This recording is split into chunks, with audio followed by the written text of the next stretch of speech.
पत्रकार द्रोणाचार्य कोळी यांची द रिंगण लाईव्ह कार्यालयात सदिच्छा भेट।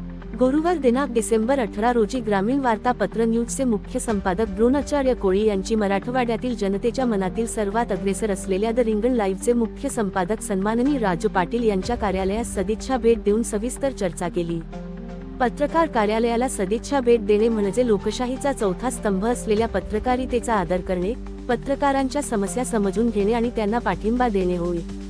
या भेटीदरम्यान संघटन पत्रकारांच्या हक्कांसाठी करत असलेल्या कार्याचे कौतुक करणे, सत्यनिष्ठ पत्रकारितेचा पुरस्कार करणे आणि त्यांच्या सर्वांगीण विकासासाठी शुभेच्छा देणे यासारख्या गोष्टींचा समावेश असतो। लोकशाहीचा आधारस्तंभ असलेल्या पत्रकारितेच्या महत्त्वपूर्ण कार्याला सलाम करण्यासाठी सदिच्छा भेट देऊन त्यांचा सत्कार करण्यात आला। यावेळी सरवडी येथील उद्योजक जगन्नाथ मनाळे, दिनकर सूर्यवंशी व रिंगण लाईव्ह कार्यालयाची टीम यांची उपस्थिती होती। ग्रामीण वार्तापत्र न्यूज साठी अश्विनी बोने, लातूर। ग्रामीण वार्तापत्र या चॅनलला लाईक, शेअर अँड सबस्क्राईब करून बेल आयकॉनचे बटन दाबा।